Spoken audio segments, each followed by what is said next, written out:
Hello everyone, I'm Cole from the Kingdom, and today I want to talk about one of the most common complaints I've heard about Mass Effect Andromeda.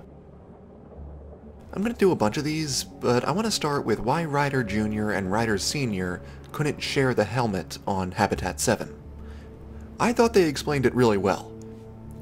Okay, first, let's address the repairing the crack in the helmet.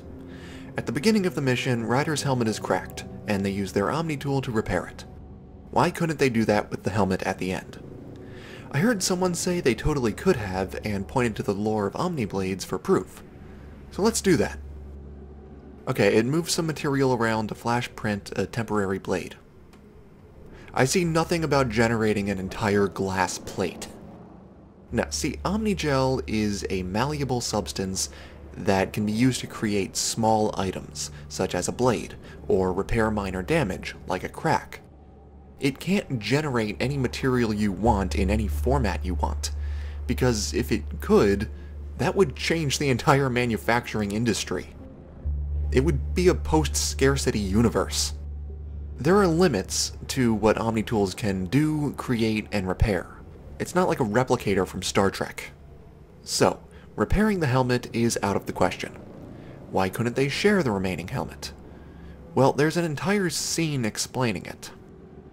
First thing people seem to miss is that the air wasn't just unbreathable, it was toxic, as shown in the sequence right after you get the helmet. The second thing, and this one's arguably more important, is that Ryder Jr. died. As in, dead. You were clinically dead for 22 seconds. Our Ryder died with the helmet. What do you suppose would have happened if they took that helmet off for any length of time? They passed out immediately after receiving the helmet too, so they couldn't just hold their breath. So Ryder died even with the helmet, and was only able to be revived with the help of Sam, and that was only possible after Sam was transferred from Alec to Junior, because Sam was not fully integrated to anyone but the Pathfinder.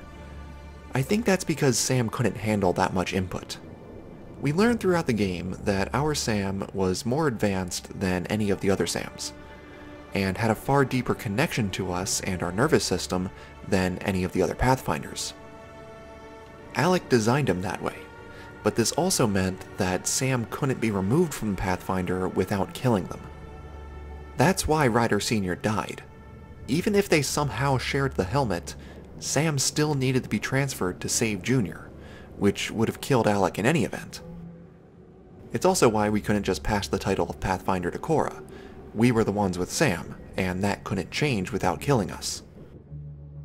It's also explained in her book that Sam would never actually be able to connect with her in the same way because of some mistakes Alec made in creating the implants and software. But that's really not important. 90% of the reason why Alec died is explained in the scenes immediately following, and the rest is explained in the Codex and later by gathering memory triggers. So, you couldn't repair the helmet because there is a limit to what omnitools can do, because it would be ridiculous if there wasn't. You couldn't share the helmet because Junior died even with the helmet for the full few minutes.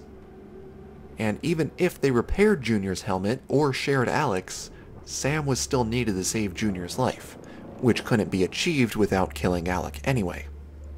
So that about does it. Let me know what other questions you guys have or have heard about the story of Andromeda, and maybe I'll make some more videos explaining them. So that's it for now, guys. Thank you all so much for watching. Don't forget to comment and like. Ishare.